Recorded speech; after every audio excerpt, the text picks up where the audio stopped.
Building design: form versus function. At the start of the 20th century, Louis Sullivan, one of the creators of modern architecture, said that form follows function. The term functionalism is used to describe the idea behind architecture, which primarily focuses on the purpose of a building. However, many people disagree with this and feel that beauty is a more important factor in architectural design. In the modern world, it seems that most architects try to combine both ideas, aiming to create buildings which are both functional and inspiring in their beauty. The reason for creating a building in the first place, its use, is clearly very important. When building an airport terminal, for example, you need to think of the needs of passengers as well as planes. Passengers want to get to their plane as quickly as they can, and planes need to be parked in a way which maximizes their ease of use.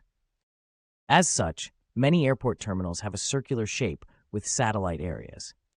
Residential homes need to have enough space for a family, art galleries need wall space to show pictures, and factories need to produce goods as efficiently as possible. Each type of building has a different function, and therefore it has a different form. On the other hand, many people believe that architects have a wider responsibility to society than just designing functional buildings. Beautiful, well-constructed buildings are a symbol of a civilized society, and they reflect well on a business or the reputation of the owner. Ugly public buildings, however, can project a negative image of the organization. People say that living or working in an ugly place creates a depressing and uninspiring environment. In contrast, an attractive building can make people feel happier and increase their motivation to work. In theory, there seems to be no reason why architecture cannot be both functional and beautiful. Yet in practice, this can cause problems. The modern international style of the 1920s and 1930s, an example of which is the Guggenheim Museum in New York, was supposed to combine beauty with function. Many consider the museum's white spiral ramp beautiful, but there have been complaints that it is impractical, as it is difficult to stand back to view the art.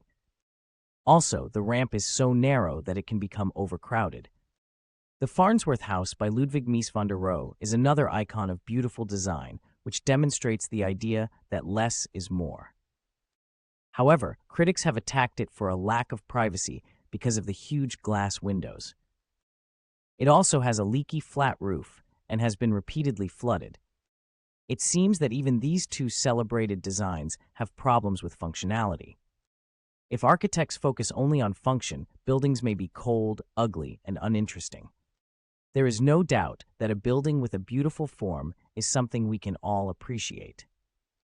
On the other hand, if they focus only on making it look beautiful, the building may be completely impractical.